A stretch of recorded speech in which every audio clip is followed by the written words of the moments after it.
So dear students, last video lecture में command and control instruments में emission standards की बात हुई थी। पर्यावरणीय विनियमन के सरकार के पास जो तरीके हैं वो दो प्रकार के हैं। एक कमांड एंड कंट्रोल इंस्ट्रूमेंट जिनकी बात हम लोग कर चुके हैं, और विनियमन के दूसरे तरीके हैं जिनको हम मार्केट बेस्ड इंस्ट्रूमेंट्स कहते हैं, बाजार आधारित तरीके कहते हैं। Market based instruments, price instruments, fiscal instruments, modern instruments, new instruments. अब कमांड एंड कंट्रोल इंस्ट्रूमेंट्स के बाद जिस कैटेगरी के इंस्ट्रूमेंट्स की बात हम कर रहे हैं वो सेकंड कैटेगरी है market based instrument, price instruments, fiscal instruments, new instruments, आधुनिक उपाय, वित्तीय उपाय, बाजार आधारित उपाय, नए उपाय। तो ये जो नए उपायों हैं, आजकल के समय में जो नए उपाय हैं, इन उपायों का प्रचलन विकसित देशों में बहुत ज़्यादा है। विकासशील देशों के पास एक समस्या ये है कि उनको अभी अपनी विकास संबंधी बहुत सारी आवश्यकताओं को पूरा करना है। रोजगार, गरीबी, उत्पादन, वितरण, इन सब को देखना है। ऐसे में चूँकि इन्वायरमेंटल क्वालिटी एक लग्जरी गुड है, अतः जो बाजार आधारित उपाय हैं, इन उपायों को अपनाने में अभी विकासशील देश पीछे हैं, लेकिन विकसित देशों में ये उपाय आज की तारीख में बहुतायत से अपनाए जा रहे हैं। और कारण ये है कि कमांड एंड कंट्रोल इंस्ट्रूमेंट्स की तुलना में जो बाजार आधारित उपाय हैं ये कॉस्ट इफेक्टिव हैं। इनको अपनाने में लागत कम आती है। कमांड एंड कंट्रोल इंस्ट्रूमेंट्स नियम बना के, सिद्धांत बना के, कानून बना के प्रदूषणकर्ताओं को इस बात के लिए बाध्य करते हैं कि वो नियमों का पालन करें। लेकिन कमांड एंड कंट्रोल इंस्ट्रूमेंट्स के अंतर्गत जो प्रदूषणकर्ता हैं, उनके अंदर स्वतः कोई ऐसी प्रेरणा जागृत नहीं होती, खुद कोई ऐसी प्रेरणा नहीं आती कि वे अपनी तरफ से खुद सोचकर प्रदूषण को नियंत्रित करें। यानी कि command and control instruments polluters को, प्रदूषणकर्ताओं को कोई प्रेरणा नहीं देते हैं कि वो प्रदूषण को नियंत्रित करें। लेकिन मार्केट बेस्ड इंस्ट्रूमेंट की जहां एक क्वालिटी ये है कि वो कॉस्ट इफेक्टिव हैं, वो लागत प्रभावी हैं, लागत कम आती है, वहीं उनकी दूसरी खूबी ये है कि वो पोल्यूटर्स को, प्रदूषणकर्ताओं को इस बात की प्रेरणा देते हैं कि वो स्वयं कोशिश करें और प्रदूषण को घटाएं। मार्केट बेस्ड इंस्ट्रूमेंट की कैटेगरी में जो पहला इंस्ट्रूमेंट है, जो पहला तरीका है, उसको हम पोल्यूशन टैक्स कहते हैं। पोल्यूशन टैक्स को एनवायरमेंटल इकोनॉमिक्स के लिटरेचर में पूरे विश्व में कई नामों से जाना जाता है। Pollution tax, effluent tax, effluent charge, pollution related tax, liquid tax, etcetera etcetera. प्रदूषण कर, प्रवाह कर, उत्सर्जन पर कर, अपशिष्ट पर कर, इस तरीके के बहुत सारे नाम पूरे विश्व में प्रचलित हैं। लेकिन इन सभी का आशा एक बात से है, और वह चीज़ ये कि प्रदूषण कर क्या है, पोल्यूशन टैक्स क्या है।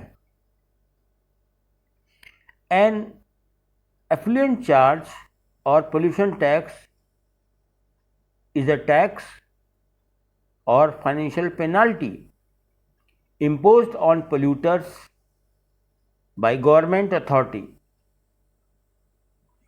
and the charge is specified on the basis of emission of pollution. For example, जैसे कि हम कहें कि प्रदूषण कर या प्रवाह कर किस रूप में होगा कि साहब किसी झील में कोई फर्म जो अपने अपशिष्ट का प्रवाह करती है, वेस्ट मटेरियल को डिस्चार्ज करती है लेक में, उसके ऊपर एक टैक्स लगेगा $1 प्रति इकाई अपशिष्ट का। तो मैं अगर एक फर्म हूँ, मैं अपने अपशिष्ट को डिस्चार्ज करने के लिए, निस्तारित करने के लिए किसी झील का उपयोग करते हैं, उसमें डिस्चार्ज करते हैं, तो मेरे यहाँ से जो लिक्विड वेस्ट नदी में जा रहा है, जो सॉलिड वेस्ट नदी में जा रहा है, उसके लिए एक पोल्यूशन टैक्स इम्पोज हुआ है और वो है $1 प्रति इकाई, उदाहरण के लिए। अब ये रेट हो गया, this is rate of tax. इसी के अनुसार जो प्रदूषण करता है उसको प्रदूषण कर का भुगतान करना होगा। प्रदूषण कर को हम आज के समय में कई रूपों में देखते हैं। पूरे विश्व में अगर आप देखें, एयर पोल्यूशन, वहाँ पर भी पोल्यूशन टैक्स है। वाटर पोल्यूशन, वहाँ पर भी पोल्यूशन टैक्स है। सॉलिड वेस्ट पोल्यूशन, वहाँ पर भी पोल्यूशन टैक्स है। इसके पीछे जो सिद्धांत लागू होता है वो है पोल्यूटर पे प्रिंसिपल, यानी कि प्रदूषण करने वाला ही कर का भुगतान करे। पोल्यूटर पे प्रिंसिपल, जिसने प्रदूषण किया है वो कर का भुगतान करे। और ऐसा करने में चाहे वो एयर पोल्यूशन हो, चाहे वो वाटर पोल्यूशन हो, चाहे वो सॉलिड वेस्ट पोल्यूशन, तीनों पर पोल्यूशन टैक्स लागू होता है। हम लोगों ने प्रारंभ में जब एक बात की थी कि जब कभी भी externality, pollution is an externality, प्रदूषण एक वाह्यता है और वो प्रदूषण चाहे किसी भी फॉर्म में हो, सॉलिड, लिक्विड या गैस, अगर पोल्यूशन एग्जिस्ट करता है तो एक मार्जिनल एक्सटर्नल कॉस्ट होगी, जिसको कि प्राइवेट प्रोड्यूसर अपने कैलकुलेशन में नहीं लेता है। ऐसे में समाज को जिस चीज़ को सोचना है, अथॉरिटी, गवर्नमेंट को जिस चीज़ को सोचना है वो ये कि अगर ये कॉस्ट हो रही है तो इसका क्या रिपरकशन है। आपको मार्केट फेल्योर के चैप्टर में मैंने ये बताया था कि मार्केट फेल्योर होता ही इसलिए है कि जो मार्केट है वो मार्केट एक्सटर्नल कॉस्ट को कैप्चर करने में असमर्थ होता है, एक्सटर्नल कॉस्ट को इंक्लूड करने में असमर्थ होता है, इसीलिए मार्केट फेल्योर होता है। और इसीलिए अगर कहीं भी एक्सटर्नलिटी है तो मार्केट फेल्योर होगा। मार्केट फेल्योर होगा, फर्स्ट बेस्ट नहीं मिलेगा। फर्स्ट बेस्ट नहीं मिलेगा तो फर्स्ट बेस्ट को रीस्टोर करने की जिम्मेदारी सरकार की है, इसलिए सरकार विनियमन बनाती है। और इसीलिए यहाँ पर अब मार्केट बेस्ड इंस्ट्रूमेंट के अंतर्गत हम बात कर रहे हैं पोल्यूशन टैक्स की। तो पोल्यूशन टैक्स, प्रदूषण कर, तीनों प्रकार के प्रदूषण पर लागू होता है। इसके कई नाम हैं। प्रदूषण कर के बारे में एक बड़ी खास बात यह है कि पोल्यूशन टैक्स कितना होना चाहिए। आपको कुछ फिगर्स मैंने भेजी थी। फिगर 6.5 को अगर हम देखें, वाई एक्सिस पर डॉलर के रूप में एमसीसी का मापन है, टैक्स का मापन है। एक्स एक्सिस पर वेस्ट एमिशन, अपशिष्ट उत्सर्जन है, एमसीसी कर्व दिया है। जो पोल्यूशन टैक्स है उसकी मात्रा या उसका मापन $20 है। So pollution tax is $20 and this pollution tax is equal for each and every unit of emission। इसीलिए $20 से एक सीधी लाइन एक्स एक्सिस के पैरेलल बनी हुई है जो बताती है कि $20 प्रति इकाई ये पोल्यूशन टैक्स की दर है और ये चाहे जितना आप पोल्यूशन करें सब पर समान है, समान रूप से लागू है। दूसरी ओर एमसीसी मार्जिनल कंट्रोल कॉस्ट यानी कि प्रदूषण को नियंत्रित करने की लागत का सीमांत वक्र एमसीसी ये दिया हुआ है, जिससे कि आप परिचित हैं। अब हम किसी फर्म के दृष्टिकोण से अगर सोचें कि मान लीजिए कोई फर्म है जो 400 इकाई अपशिष्ट का उत्सर्जन कर रही है, $20 प्रति इकाई का प्रदूषण टैक्स है। अगर वह फर्म सारी इकाइयों का उत्सर्जन करे, संपूर्ण प्रदूषण करे, तो उसको 400 गुणे 20 यानी कि 400 गुणे 20 $8,000 इतना कर का भुगतान करना होगा। चित्र में अगर हम देखें तो A + B + C + D, A + B + C + D ये वो क्षेत्रफल है चित्र का जिसके बराबर कर का भुगतान करना होगा, जिसकी मात्रा $8,000 के बराबर है।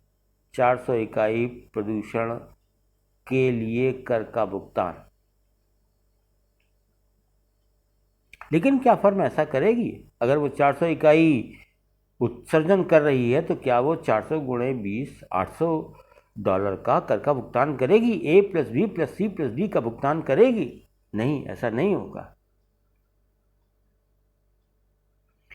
चित्र में यदि हम देखें तो बिंदु E एक ऐसा बिंदु है जहां पर एमसीसी कर्व प्रदूषण चार्ज वाले क्षैतिज रेखा को काटता है। अर्थात बिंदु E एक ऐसा बिंदु है, ये एक ऐसा स्थान है जहां पर TK यानी कि टैक्स का रेट एमसीसी के बराबर है। TK = MCC। ये स्थान फर्म के लिए एक संतुलन बिंदु होता है। याद रखिए, जब TK बराबर MCC हो जाता है यानी कि सरकार के द्वारा जो बताया गया टैक्स है वो टैक्स का रेट MCC के बराबर हो जाता है, तो वह बिंदु फर्म के लिए संतुलन का बिंदु होता है। और यह फर्म के लिए अत्यंत महत्वपूर्ण बिंदु है, और वो इसलिए कि इसी बिंदु को देखते हुए फर्म निर्धारित करती है कि हम अपने खर्चे को बचाने के लिए 400 इकाई अपशिष्ट में से कितने इकाई अपशिष्ट को नियंत्रित करें और कितने इकाई अपशिष्ट के लिए कर दें। चित्र को अगर हम देखें तो इस चित्र के हिसाब से जहां एमसीसी TK के बराबर है वहां 150 लिखा हुआ है।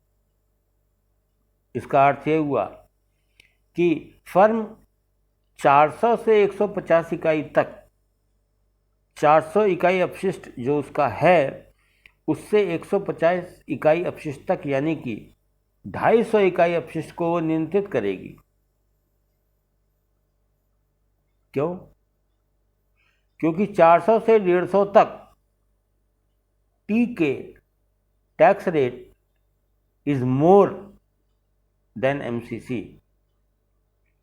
150 इकाई तक, 400 से 150 इकाई तक अगर उत्सर्जन के लिए टैक्स दिया गया तो वो ज़्यादा होगा, लेकिन अगर उत्सर्जन को नियंत्रित कर लिया गया तो कंट्रोल कॉस्ट कम होगी। इसलिए फर्म 400 से 150 इकाई तक अपने उत्सर्जन को घटाएगी, अर्थात 250 इकाई उत्सर्जन को घटाएगी।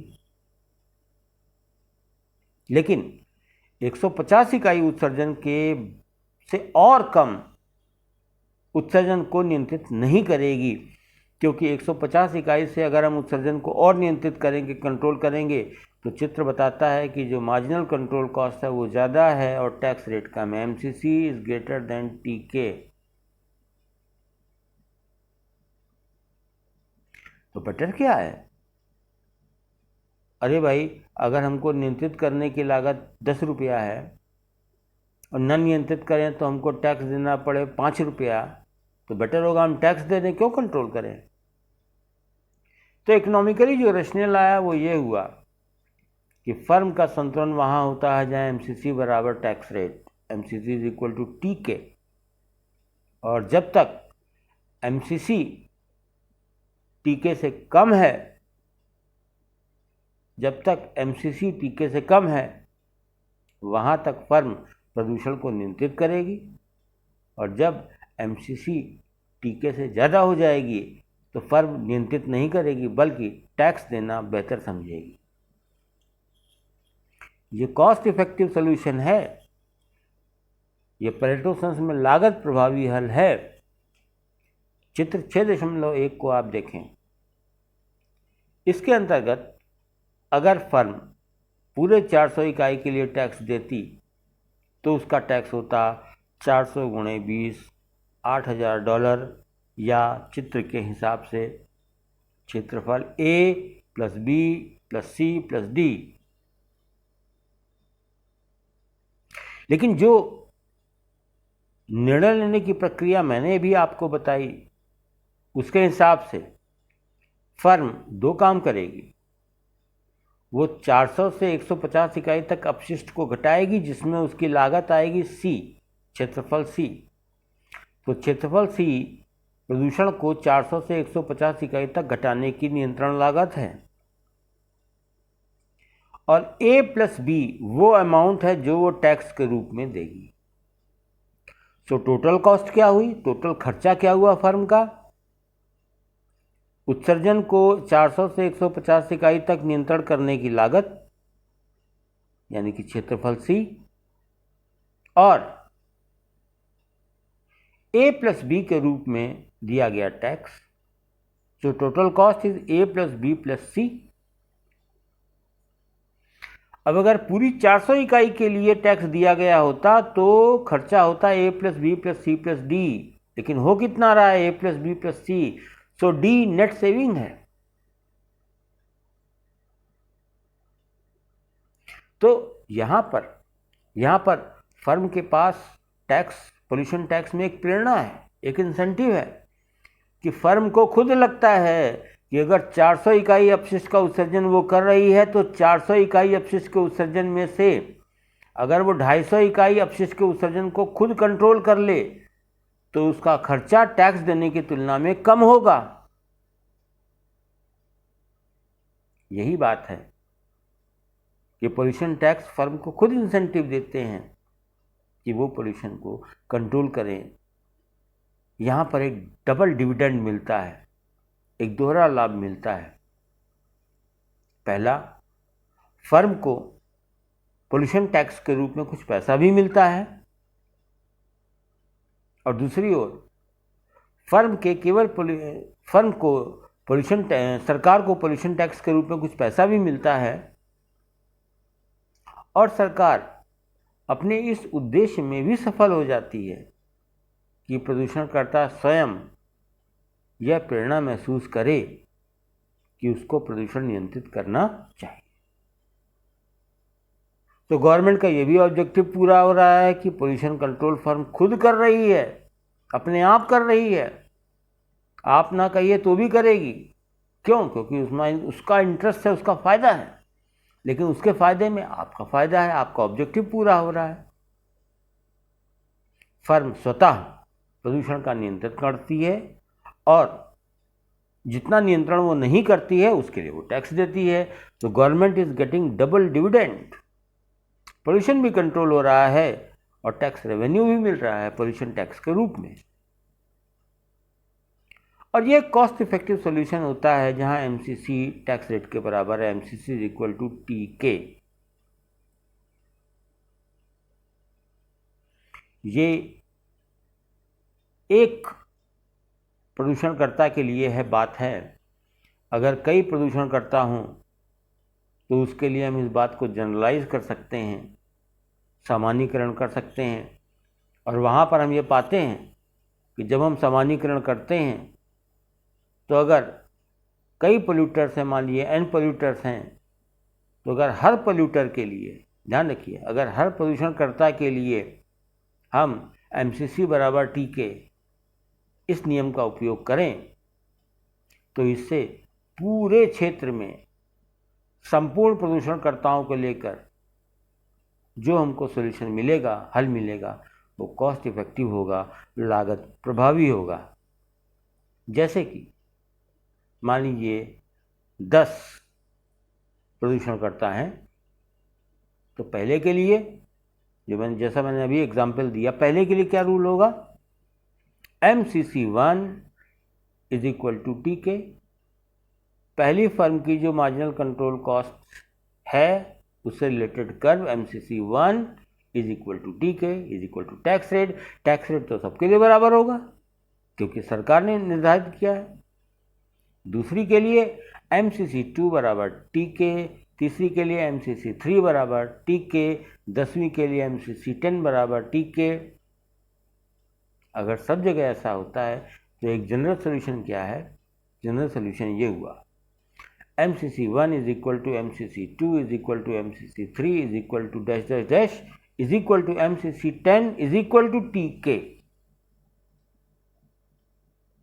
ये जो जनरल सोल्यूशन है ये बताता है कि जो पोल्यूशन टैक्स है इसको लगाने से जो सोल्यूशन हमको मिलता है, जो टोटल कॉस्ट फर्म के ऊपर आती है वो न्यूनतम होती है। कॉस्ट इफेक्टिव का मतलब हुआ कॉस्ट का कम से कम होना, न्यूनतम होना, अर्थात फर्म के लिए जो कॉस्ट है वो न्यूनतम है। न्यूनतम का मतलब जो वो कंट्रोल करने में खर्चा कर रही है और जो वो पोल्यूशन टैक्स देने में खर्चा कर रही है, दोनों को अगर जोड़ दिया जाए तो वो न्यूनतम होगा। और कब होगा, जब MCC बराबर TK।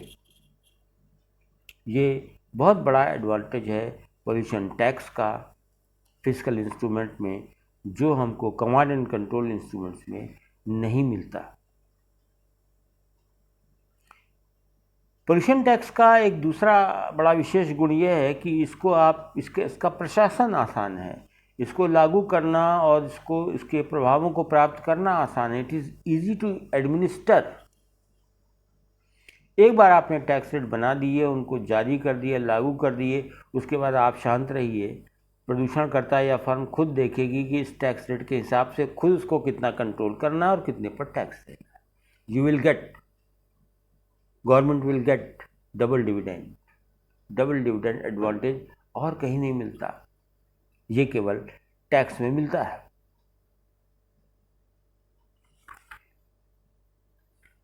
अब अगर इस बात पर हम विचार करें कि ऑप्टिमल लेवल ऑफ टैक्स क्या होता है, optimum level of effluent charge क्या होता है, चित्र 6.2 कर देखिए, 6.2। Optimum level of tax, optimum level of effluent charge वो टैक्स रेट है, इष्टतम प्रवाह कर की दर, इष्टतम प्रदूषण कर की दर, कर की वह दर है जिसको इंप्लीमेंट करने पर हमको social optimum level of pollution या social optimum level of discharge मिल जाता है। यानी कि optimum pollution tax, optimum level of tax वो होगा जिसको लगाने पर social optimum level of pollution मिल जाए। चित्र 6.2 पर देखिए, MCC और MDC कर्व एक दूसरे को काटते हैं। वहाँ पर जो एमिशन लेवल एक्स एक्सिस पर दिखाया गया है वो WE है, और WE चूँकि MCC बराबर MDC से आया है, इसलिए हम कह सकते हैं कि WE उत्सर्जन का वह स्तर है जिसको हम सामाजिक इष्टतम स्तर कहते हैं। अर्थात समाज OWE उत्सर्जन या अपशिष्ट को सहन करने को तैयार है, समाज के रूप से इसकी स्वीकार्यता है, इतना बर्दाश्त समाज कर सकता है। क्योंकि जब कभी भी गुड्स एंड सर्विसेज प्रोड्यूस किए जाएंगे तो पोल्यूशन होगा, और पोल्यूशन होगा तो वो बर्दाश्त करना होगा। तो अगर आप चाहते हैं कि गुड्स और सर्विसेज मिलें, उससे आपको यूटिलिटी मिलती है, तो यूटिलिटी लेंगे तो फिर थोड़ा पोल्यूशन भी लीजिए। Society is ready to accept WE MCC और एमडीसी का इंटरसेक्शन डब्ल्यूई को बताता है। और देखिए वाई एक्सिस पर जहां डॉलर लिखा हुआ है वहां पर एक टैक्स रेट लिखा है टीएक्स, यानी कि अगर गवर्नमेंट का टैक्स रेट टीएक्स हो, सरकार अगर प्रदूषण कर पोल्यूशन टैक्स की दर टीएक्स रखे, तो ये एक ऐसी दर होगी जहां एमसीसी एमडीसी के बराबर होगी। और इस दर को लागू करने पर जो प्रदूषणकर्ता हैं, जब वो अपने निर्णय के विषय में सोचेंगे कि भैया ये मेरी फर्म है, मैं प्रदूषण कर रहा हूँ, 1000 इकाई का टैक्स रेट कितना है, टैक्स रेट है टीएक्स, $10 का प्रति इकाई का। तो जब प्राइवेट प्रोड्यूसर या फर्म अपने प्रदूषण को देखते हुए अपने डिसीजंस या कैलकुलेशंस में जाएंगी कि कितना हम कंट्रोल करें और कितने पर टैक्स दें, तो एमसीसी बराबर टीके के बेसिस पर जो सोल्यूशन आएगा वो सोल्यूशन वही आएगा जो इस चित्र में दिखाया गया है डब्ल्यूई, अर्थात ये टैक्स रेट, ये कर की दर एक ऐसी दर होगी जो क्षेत्र में, जगह पर जो प्रदूषण का स्तर है उसको डब्ल्यूई तक घटा ले आएगी। जितना भी प्रदूषण रहेगा, जो पोल्यूटर्स हैं वो अपने ही इंटरेस्ट में प्रदूषण को डब्ल्यूई तक घटा लाएंगे, और कितना प्रदूषण रह जाएगा जिस पर वो टैक्स देंगे, ओ डब्ल्यूई। तो पर्पस पूरा हो गया। फिस्कल इंस्ट्रूमेंट को या रेगुलेटरी इंस्ट्रूमेंट को लगाने का ऑब्जेक्टिव क्या था? ऑब्जेक्टिव यही था कि हम इस प्रकार से विनियमन करें कि जो socially acceptable level of pollution है वहाँ तक पोल्यूशन रह जाए, कोई दिक्कत नहीं, क्योंकि समाज इसको स्वीकार कर रहा है, परंतु उससे ज़्यादा जो भी प्रदूषण है वो नियंत्रित हो जाए, और यहाँ हो रहा है। तो जो optimum level of pollution tax है वो ऐसा होना चाहिए जो socially optimum level of pollution को एंश्योर करे, और उससे ज़्यादा अगर पोल्यूशन है तो उसको कंट्रोल करे। और इसको हम निकाल सकते हैं जब एमसीसी एमडीसी के बराबर हो, जैसा कि चित्र 6.2 में दिखाया गया है। लेकिन यहाँ पर एक समस्या आती है, और वो समस्या ये आती है कि क्या सरकार इतनी सरलता से टीके का निर्धारण कर सकती है? क्या सरकार इतनी सरलता से ऑप्टिमम लेवल ऑफ टैक्स का निर्धारण कर सकती है? नहीं, क्योंकि optimum level of pollution tax, जो कि चित्र 6.2 में दिखाया गया है, ये तभी प्राप्त होगा जब एमसीसी वक्र की सही जानकारी हो, एमडीसी वक्र की सही जानकारी हो। लेकिन एमसीसी वक्र की सही जानकारी तभी होगी अथॉरिटी या सरकार को जब कंट्रोल कॉस्ट से रिलेटेड सारी सूचनाएं, ऑल अवेलेबल इंफॉर्मेशंस उसके पास हों। एमडीसी कर्व बिल्कुल सटीक तब बनेगा जब एमडीसी से संबंधित सारी सूचनाएं सरकार के पास उपलब्ध हों, और अगर ऐसा नहीं है तो प्रारंभिक स्तर में एमसीसी जो चित्र में दिया गया एमसीसी है उससे ऊपर या नीचे होगा, एमडीसी चित्र में दिए गए एमडीसी से ऊपर या नीचे होगा। ऐसे में एमसीसी और एमडीसी का इंटरेक्शन टीके नहीं देगा, या तो टीके से ज़्यादा देगा या टीके से कम देगा। ठीक है, अपूर्ण सूचनाओं की उपलब्धता के आधार पर जो एमसीसी प्राप्त हुआ, अपूर्ण सूचनाओं की उपलब्धता के आधार पर जो एमडीसी प्राप्त हुआ, उसके आधार पर जो टीके प्राप्त हुआ सरकार उसको लागू कर देती है। ये ऑप्टिमम लेवल ऑफ चार्ज है। लेकिन लागू करने के बाद धीरे धीरे उसको पता चलता है कि इस टैक्स को लगाने से, इस टैक्स रेट को लगाने से जो कंट्रोल करने वाले लोग थे, ये टैक्स रेट बहुत ऊंचा हो गया।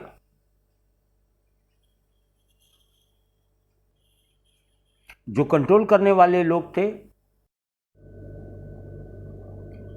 पोल्यूशन एक एक्सटर्नलिटी है और पोल्यूशन के एक्सटर्नलिटी होने के वजह से ही जो मार्केट है वो एक्सटर्नलिटी को इनकॉर्पोरेट नहीं कर पाता है, जिसकी वजह से मार्केट फेल्योर होता है।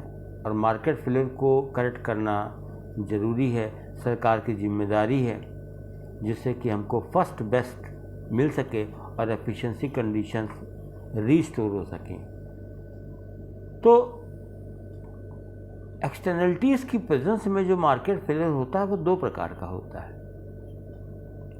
पहले की वीडियो लेक्चर्स में मैंने आपको बताया है कि एक्सटर्नलिटीज़ बेनिफिशियल भी हो सकती हैं और हार्मफुल भी हो सकती हैं।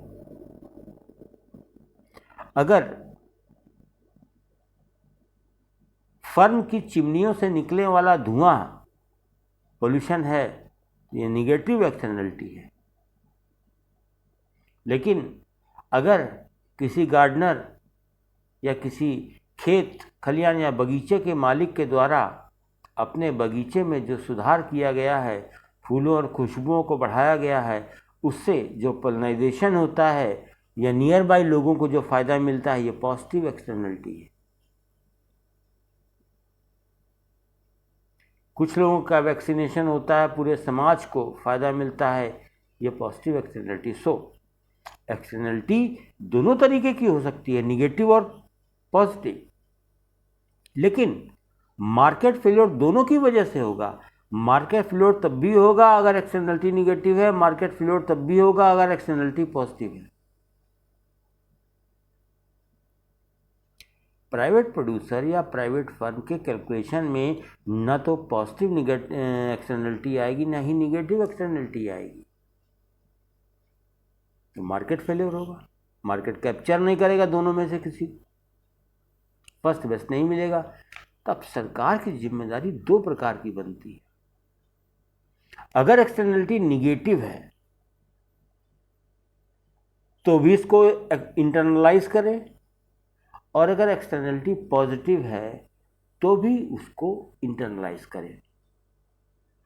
अगर पोल्यूशन के, अब इन्वायरमेंट के कंटेक्स्ट में अगर पोल्यूशन है और निगेटिव एक्सटर्नलिटी है तो गवर्नमेंट उसको इंटरनलाइज करेगी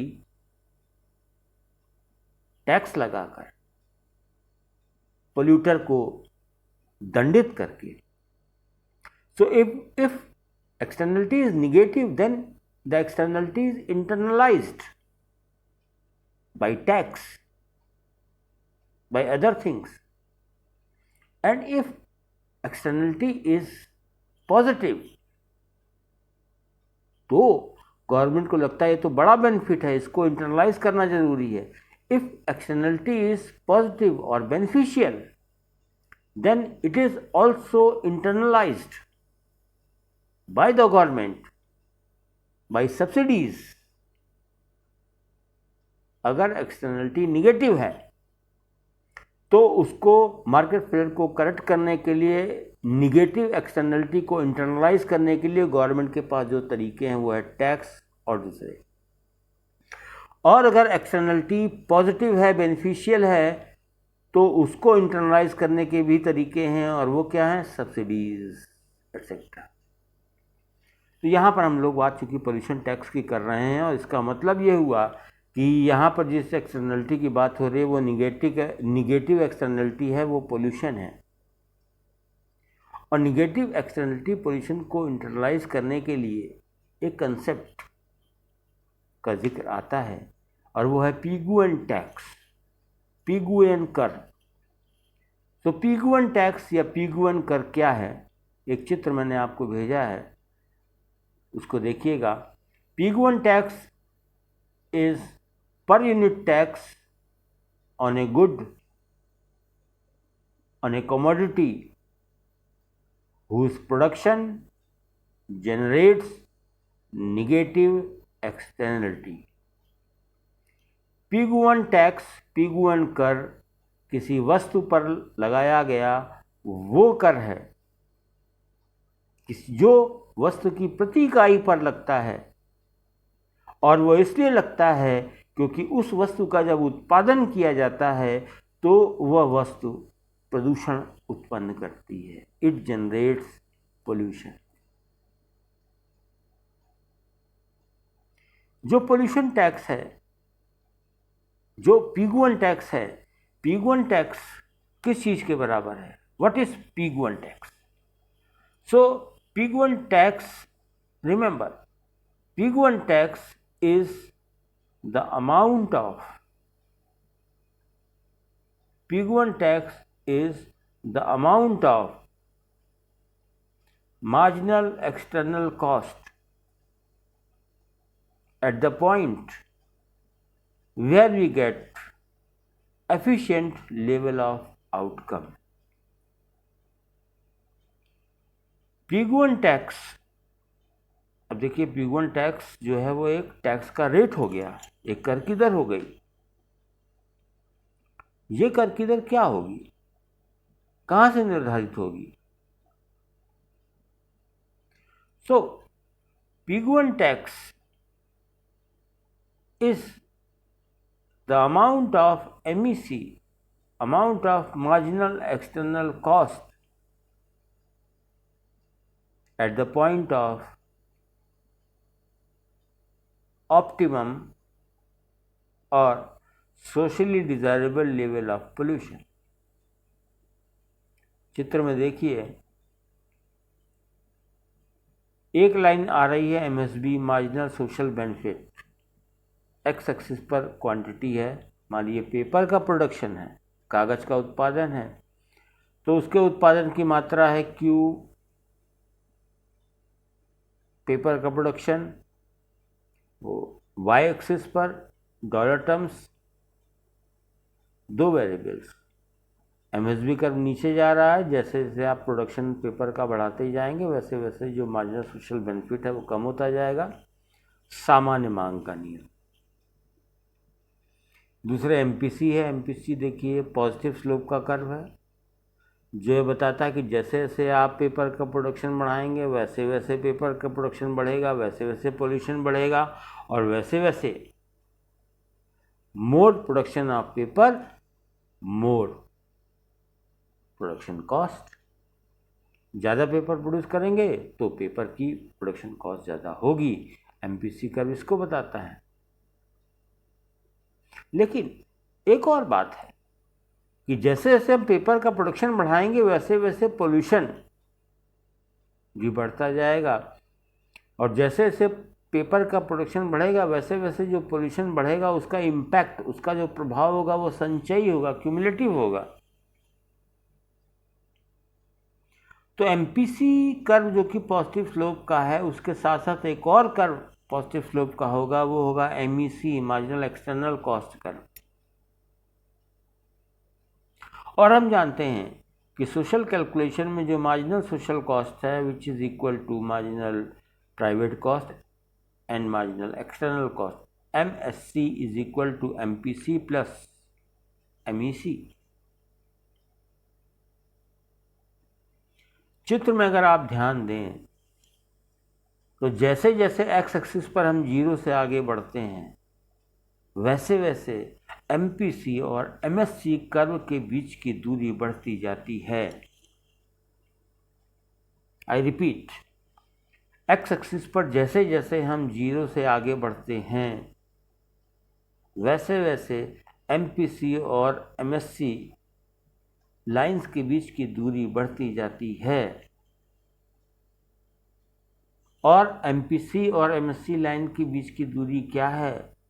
MEC है, मार्जिनल एक्सटर्नल कॉस्ट है।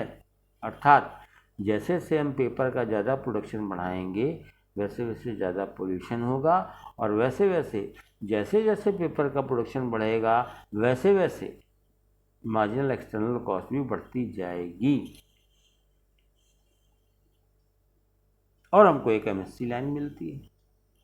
सवाल ये होता है कि इतना जो MSC प्रोड्यूस हो रही है, MSC का गैप हमको मिल रहा है, MPC और MSC के बीच में MEC का गैप मिल रहा है, ये आप देखिए बढ़ता जा रहा है। मान लीजिए पहले 2 इकाई, 5 इकाई, 10 इकाई, 15 इकाई, 25 इकाई, 40 इकाई, 50 इकाई, 60 इकाई। अरे भाई, इसमें से हमने कहा pig 1 टैक्स, तो pig 1 टैक्स को हमने कहा कि वो किसके बराबर है? MEC के बराबर है। एमिसी तो लगातार बढ़ती आ रही है, तो कौन सा एमिसी का लेवल होगा जो पीक 1 टैक्स को बताएगा? चित्र में देखिए, जहां एमएससी एमएसबी को काटती है, आई रिपीट, जहां MSc marginal social cost marginal social benefit को काटती है, बिंदु ए, पॉइंट ए, स्मॉल ए, वहां से एक्स एक्सिस पर एक परपेंडिकुलर ड्रॉ कीजिए। ड्रॉ किया आपने? चित्र में देखिए कि ए से B, A B, what is A B? A B is the amount of MEC, A B is the amount of MEC where MSC is equal to MPC, MSC is equal to MSB. तो इसका मतलब ये हुआ कि जो social optimum solution है वो क्या है? वो है जहां एमएससी एमएसबी के बराबर हो, marginal social cost marginal social benefit के बराबर हो, और वो दोनों बराबर हैं बिंदु ए पर। ये सोशल ऑप्टिमम सॉल्यूशन है, ये एफिशिएंट आउटकम है। और ये आपको कब मिलेगा? ये आपको तब मिलेगा जब marginal external cost A B के बराबर हो। तो अगर आपको ये सॉल्यूशन चाहिए तो इसका मतलब है आपका पर यूनिट टैक्स जो हो वो ऐसा हो जो इस एमईसी को, जो ए बी एमईसी है, अगर वो इसको इंटरनलाइज कर ले, अर्थात जो प्रदूषण करता है उन पर प्रति इकाई ए बी के बराबर का आप टैक्स आरोपित कर दें, तो जो प्रदूषण वो कर रहे हैं उससे जो थर्ड पार्टी को जो इफेक्ट हो रहा है, जो एक्सटर्नल कॉस्ट है, वो इंटरनलाइज हो जाएगी, मार्केट फ्लो करेक्ट हो जाएगा, एफिशिएंसी रीस्टोर हो जाएगी, and we will get the original first best. So peak 1 tax is the amount of MEC at the point where we get social optimum solution or efficient solution, that is QE. Peak 1 tax अंग्रेज अर्थशास्त्री AC Pigou के नाम पर है, जिन्होंने इसकी चर्चा की थी। एक और बात जो पोल्यूशन टैक्स के संदर्भ में बड़ी महत्वपूर्ण है, वो चित्र 6.3 से संबंधित है, और वो ये कि जो पोल्यूशन टैक्स हैं, जो एफिलिएंट चार्ज हैं, they provide firms with an incentive to improve their waste control technology। जो प्रदूषण कर रहे हैं, जो प्रवाह कर रहे हैं, वो फर्म को एक प्रेरणा देते हैं कि वो अपनी अपशिष्ट नियंत्रण तकनीक को और सुधारने में निवेश करें, खर्चा करें, उनको प्रोत्साहित करते हैं। यहाँ ध्यान रखिए, लास्ट लेक्चर में मैंने एमिशन स्टैंडर्ड की बात की थी, और वहाँ ये बात आई थी कि एमिशन स्टैंडर्ड फर्म को अपनी तकनीकी सुधार में, नई कंट्रोल टेक्नोलॉजी के निवेश में जो खर्च करना है उसमें हतोत्साहित करते हैं। They create disincentive in investment in new technology.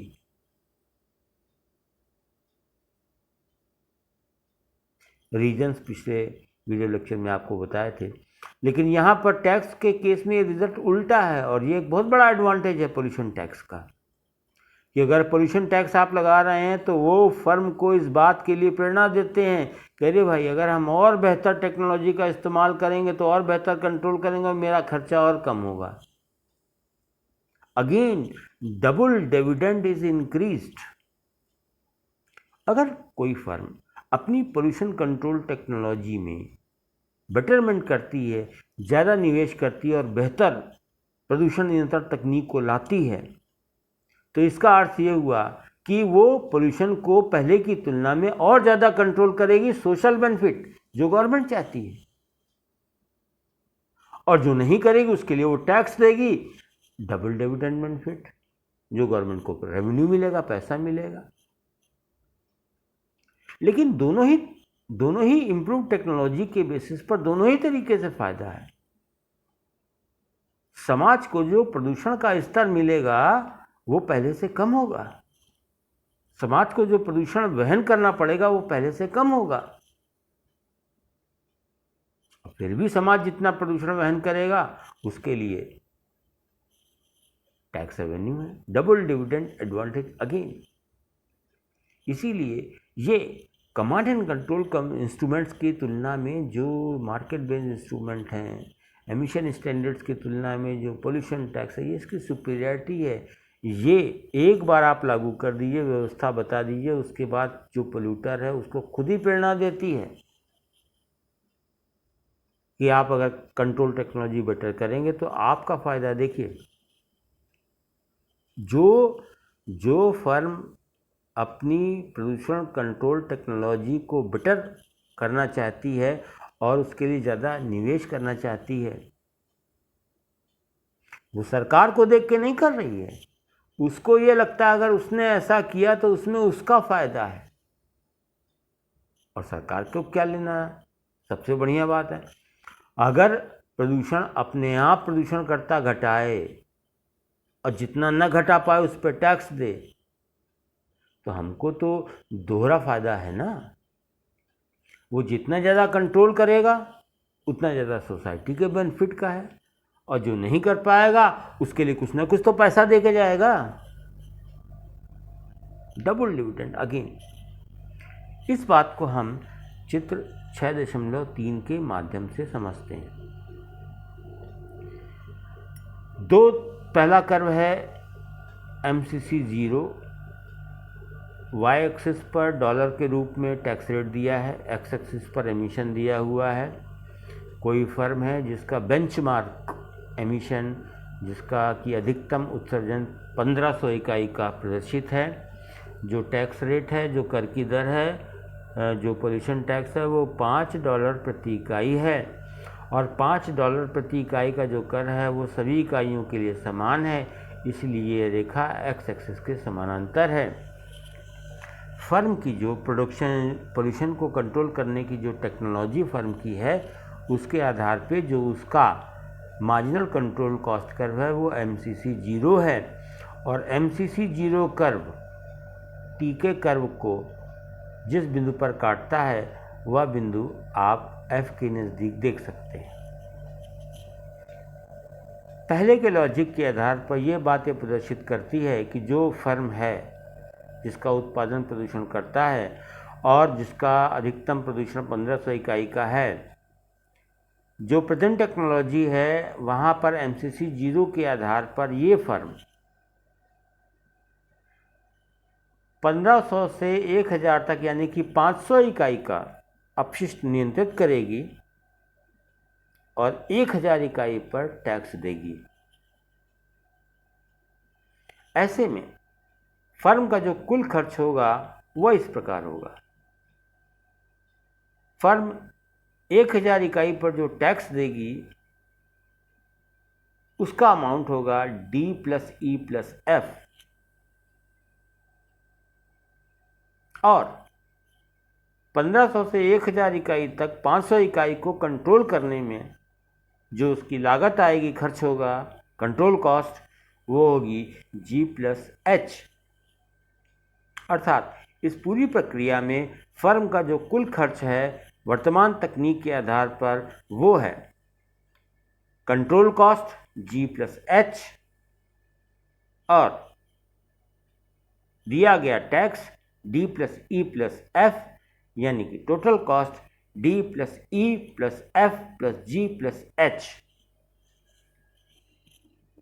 ये कुल खर्च है जिसके दो कंपोनेंट हैं, एक कंपोनेंट जो कंट्रोल कॉस्ट है और एक कंपोनेंट जो दिया गया टैक्स। फर्म को ये लगता है कि अगर वो अपनी कंट्रोल टेक्नोलॉजी को बेटर कर ले, अपशिष्ट को नियंत्रण करने की जो उसके पास तकनीक है अगर वो उसमें सुधार कर ले तो बहुत सारा खर्चा होगा, ये एक एस्पेक्ट है। लेकिन वो बहुत सारा खर्चा करने के बाद, अगर उस तकनीक को लगा लेने के बाद इस समय जो खर्च हो रहा है D+E+F+G+H, इसमें अगर बचत हो जाए, कमी आ जाए, तो नई टेक्नोलॉजी में इन्वेस्टमेंट में जो खर्चा होगा वो अगर कम हो और वर्तमान की तुलना में जो खर्चा होगा भविष्य में, वो उसमें सेविंग ज़्यादा हो। नई टेक्नोलॉजी को इम्प्रूव करने में हमको 100 रुपये और लगाने पड़े, लेकिन नई टेक्नोलॉजी को लगाने की वजह से हमारी जो वर्तमान में जो खर्चे हो रहे थे टैक्स देने में और कंट्रोल करने में, आई रिपीट, अगर हम टेक्नोलॉजी को बेटर कर लें तो नई टेक्नोलॉजी में हमारा इन्वेस्टमेंट 100 रुपये का है, लेकिन 100 रुपये का इन्वेस्टमेंट करने से पहले हमारी जो लागत आ रही थी उसमें हमारी बचत 100 रुपये से ज़्यादा है। So net cost saving is more than 100। तो मेरे पास हमेशा इस बात का इंसेंटिव रहेगा कि हम अपनी पोल्यूशन कंट्रोल टेक्नोलॉजी को बेटर कर लें। और यहाँ पर ऐसा ही होता है। प्रदूषण कर फर्म को नई तकनीक में निवेश करने की प्रेरणा देते हैं, और फर्म इसलिए ऐसा करती है क्योंकि उसमें का निजी हित है, उसमें उसका फ़ायदा है। फर्म जब नई कंट्रोल टेक्नोलॉजी में इन्वेस्ट करती है, उस टेक्नोलॉजिकल अपग्रेडेशन होता है, तकनीकी सुधार होता है, तो उस तकनीकी सुधार की वजह से टेक्निकली जो ग्राफ है उसमें एमसीसी कर्व पीछे की ओर शिफ्ट होता है। याद रखिए, ये एमसीसी कर्व है, और अगर टेक्नोलॉजिकल इम्प्रूवमेंट होगा तो ये पीछे जाएगा, टेक्नोलॉजिकल डिग्रेडेशन होगा तो ये ऊपर जाएगा। तो तकनीकी सुधार होने की वजह से चित्र 6.3 ये बताता है कि जो एमसीसी 0 कर्व था वो एमसीसी 1 हो जाता है। यहाँ आप देखिए कि एमसीसी 1 टीके के बराबर कहाँ पर है? डी के पास, जिसका अर्थ ये हुआ कि अब अगर टेक्नोलॉजिकल इम्प्रूवमेंट फर्म ने कर लिया तो वो उसकी कोशिश होगी कि वो क्या करे, वो जो 1500 इकाई का उत्सर्जन था उसको 1000 इकाई तक नियंत्रित नहीं करे, बल्कि 1500 से 400 इकाई तक उत्सर्जन को नियंत्रित करें। यानी कि 1100 इकाई का नियंत्रण। पहले 500 इकाई का नियंत्रण। अब फर्म अपने उत्सर्जन को 1500 इकाई से 1000 इकाई की तुलना में 1500 से 400 इकाई तक नियंत्रित करेगी विद न्यू टेक्नोलॉजी। और ऐसे में इस कंट्रोल को करने की इसकी जो टेक्नोलॉजी जो कॉस्ट आएगी, कॉस्ट ऑफ कंट्रोल, वो कॉस्ट क्या होगी? E+H चित्र के अनुसार। लेकिन अभी 400 इकाई तो बच गया प्रदूषण, और जो बच गया उस पर वो टैक्स देगी। टैक्स का रेट है 5 टीके, यानी कि एरिया डी। तो टैक्स कितना दिया? डी, ये एक खर्चा। कंट्रोल कितना किया? Control cost E+H। तो pollution control expenditure E+H, tax component D, दोनों को मिला दें, टोटल खर्चा कितना? D+E+H। निश्चित तौर पे टेक्नोलॉजी में इंप्रूवमेंट करने से अब जो टोटल खर्च है वो D+E+H है। पहले जो खर्च था विद ओरिजिनल टेक्नोलॉजी वो था D+E+F+G+H। इसका अर्थ ये हुआ कि नई टेक्नोलॉजी को एम्प्लॉय करने में, उसका यूज़ करने में निश्चित रूप पे F+G वह क्षेत्रफल है जो कॉस्ट सेविंग को, जो लागत में बचत को, जो फायदे को बताता है। Net cost saving with the adoption of new technology to control pollution is F+G.